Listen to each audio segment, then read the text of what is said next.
Le Soudan suspend ses discussions avec Washington sur la levée totale de l'embargo économique américain. La tension n'est pas prête de finir entre les deux pays. Violence en RDC. L'ONU appelle à identifier les responsables. 38 nouvelles fosses ont été découvertes.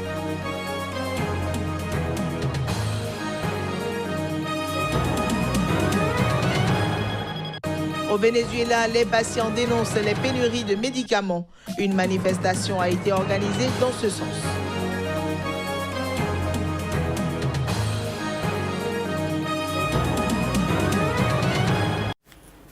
Bienvenue dans ce nouveau journal sur SICA. Mesdames et messieurs, bonsoir. Discussion entre les États-Unis et le Soudan sur la levée totale de l'embargo économique américain.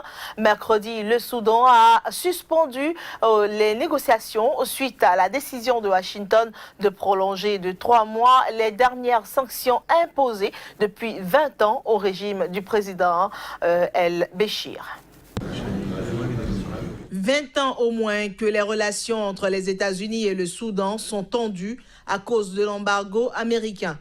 Barack Obama, dans les derniers jours de sa présidence, avait levé certaines sanctions frappant Khartoum, mais avec une période d'examen avant une éventuelle suppression complète de toutes ces mesures punitives. Cette période s'achevait le 12 juillet, date à laquelle une grande nouvelle était attendue. Mais au risque de saper leurs efforts en vue d'une normalisation des relations américano-soudanaises, le président Donald Trump, contre toute attente, a prolongé mardi soir jusqu'au 12 octobre une période probatoire. Et dans ce cadre, Khartoum doit répondre à une feuille de route.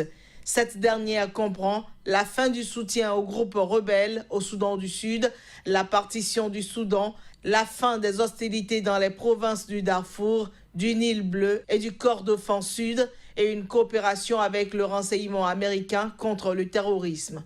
C'est la déception du côté du Soudan qui avait nourri de grands espoirs quant à cette possible levée. La réaction est vive. Le président Omar El-Béchir a pris un décret ordonnant la suspension du comité qui négociait avec les États-Unis. Les sanctions économiques avaient été imposées en 1997 pour le soutien présumé de Khartoum à des groupes islamistes, dont le chef d'Al-Qaïda, Oussama Ben Laden, tué dans un raid américain au Pakistan en mai 2011. Nombre d'ONG internationales restent aussi hostiles à une levée totale des sanctions contre Khartoum. Au Nigeria, l'université de Maiduguri déploie les grands moyens. Devenue la cible numéro 1 du groupe djihadiste Boko Haram, eh bien, il faut dire que ces derniers mois, elle construit une telle forteresse assiégée, une profonde tranchée de 27 km pour se protéger des attaques suicides. Pour se protéger des attaques suicides de Boko Haram, dont elle est devenue au fil des mois la cible numéro 1, l'université nigériane de Maiduguri bâtit telle une forteresse assiégée, une immense tranchée de 27 km. Pour financer cette construction, le gouverneur de l'État de Borno a débloqué à l'appel fin juin des associations d'étudiants, de professeurs et de personnel non académique 50 millions de naira. Since January this year, depuis janvier cette année, l'université a enregistré 8 attaques suicides différentes et l'université a perdu des vies très précieuses, y compris la vie d'un professeur. Lives, including the life of a professor. When this thing happened, Lorsque ces choses se produisent, quand cela arrive, beaucoup de gens paniquent. Ils n'arrivent plus à lire. Beaucoup de gens ont fui les locaux du personnel et les dortoirs de l'université. Ils sont partis tout simplement parce que l'université est ciblée. Beaucoup de gens entendent les rumeurs disant qu'ils vont attaquer l'université et personne ne veut rester dans l'université. Alors que la plupart des écoles primaires, collèges et lycées avaient fermé leurs portes par crainte d'attaque ou d'enlèvement, les cours universitaires n'ont jamais été interrompus depuis le début du conflit en 2009. If the university is shut down, it's not going to benefit Si l'université est fermée, cela ne profitera pas à nos employés, cela ne profitera pas à nos étudiants, cela ne profitera pas à la communauté, parce que l'université contribue de manière significative à la vie économique et sociale de la ville de Maïdougouri en particulier et de l'ensemble du Nord-Est. Depuis les années 70, chrétiens et musulmans venus de tout le Nigeria étudient ensemble le droit, la médecine ou encore la géographie à l'Université fédérale de Maïdougouri, l'une des plus grandes du pays. En RDC, l'ONU appelle à une identification des militaires et politiques auteurs des violences dans le Kasaï. Ceci après une nouvelle découverte de 38 fosses communes dans cette région du centre de la République démocratique du Congo, secouée depuis près de 9 mois par des violences portant à 80 le nombre de fosses recensées par l'ONU. L'Organisation des Nations Unies estime que l'argument selon lequel ces violences relèvent de l'action isolée des membres indisciplinés des forces de sécurité n'est pas convaincant.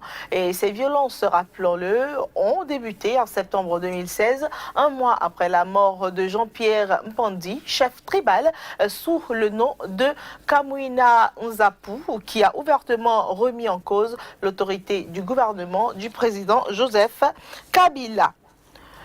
Nous partons maintenant pour le Kenya pour dire que le pays a enregistré la mort d'au moins 6 policiers et 4 blessés dans le centre du Kenya. C'était mercredi, une région actuellement en proie à la sécheresse et à des violences impliquant des éleveurs.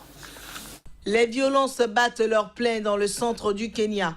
Mercredi encore, la police a perdu 6 hommes dans ses rangs et enregistré 4 blessés.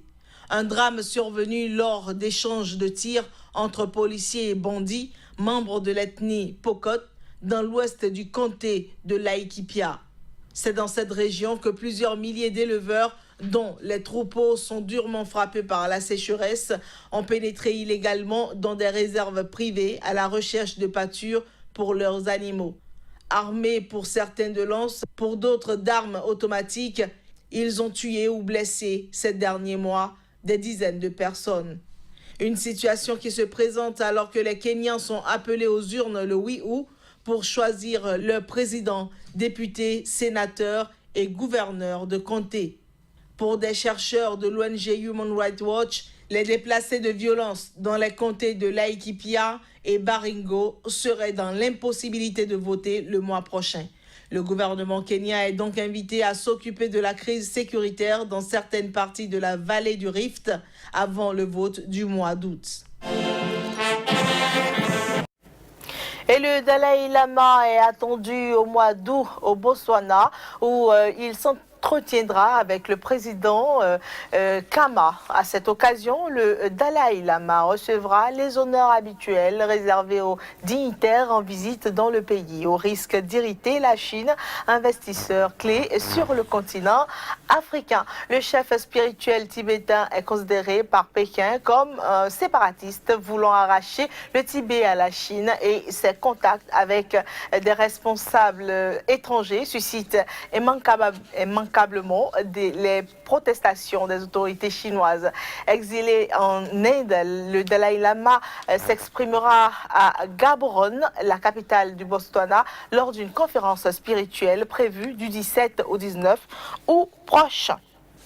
Puis, en Afrique du Sud, des centaines de personnes noires emprisonnées à la fin de l'apartheid demandent l'amnistie pour leurs crimes commis, selon eux, pour lutter contre le régime raciste blanc. Mais rares sont ceux qui obtiennent leur libération, même conditionnellement. Enfin libre, ou presque. Après 27 ans derrière les barreaux, Kenny Motsama est rentré chez lui avec un bracelet électronique. Condamné à la prison à vie pour le meurtre d'un policier blanc en 1989, il considère son crime comme politique.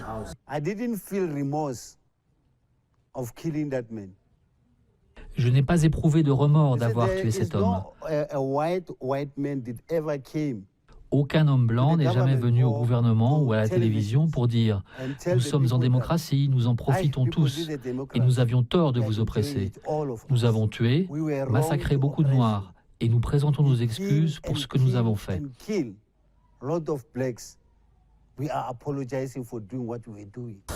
Kenny veut désormais se consacrer à son entreprise, mais aussi se battre pour l'amnistie de ses camarades de lutte. Pendant la période trouble de la fin de l'apartheid, la branche armée clandestine du Congrès panafricain refuse la réconciliation en douceur voulue par Nelson Mandela. La violence continue, et plus de 20 ans après, des centaines de personnes sont toujours incarcérées. C'est une injustice. Les juges devraient reprendre ces affaires depuis le début avec un œil neuf et les considérer comme des prisonniers politiques, parce que leurs actes étaient fondés sur la conviction qu'ils changeaient la société. Tato a grandi au rythme des visites en prison pour voir son père, Percy Tchepape. Militant anti-apartheid, il a été arrêté en 1997 pour un braquage meurtrier. Tato ne digère pas que Eugene de Kock, haut gradé de l'apartheid, ex-chef des escadrons de la mort, ait bénéficié en 2015 de la libération conditionnelle. Elle craint que son père ne soit battu en vain.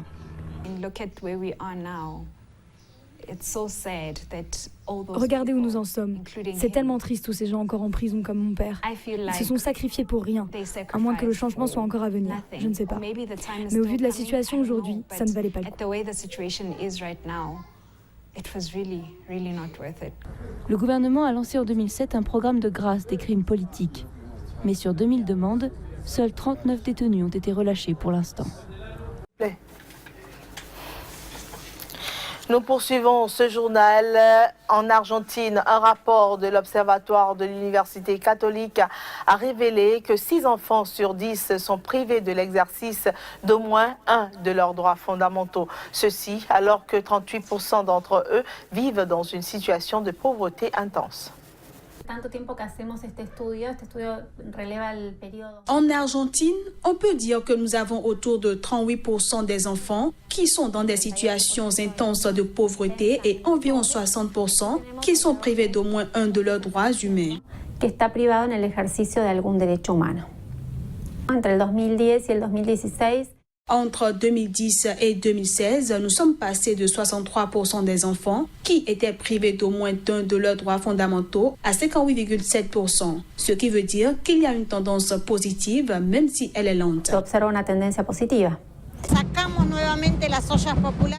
Nous avons ramené les soupes populaires dans la rue pour montrer la problématique que nous vivons depuis quelques années ici en Argentine. La pauvreté continue d'augmenter, la montée des prix de la nourriture, des aliments que nous consommons tous les jours, ça monte tous les jours et on continue de subir la hausse des frais pour les services publics que nous a opposé ce gouvernement il y a moins d'1 an, en plus des mises à pied et des fermetures d'usines. Grande manifestation à Caracas, au Venezuela. Des patients accompagnés de leurs proches et d'organismes de défense des droits de l'homme ont battu le macadam pour réclamer l'accès à de meilleurs soins de santé. Suivez.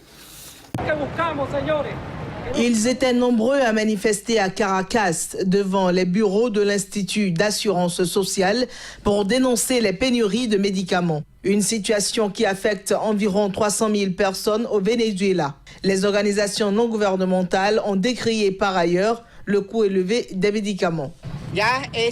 C'est inacceptable. 95% de pénurie au sein de l'assurance sociale, c'est une absence totale de médicaments, alors que nous avons des situations d'urgence dans le pays.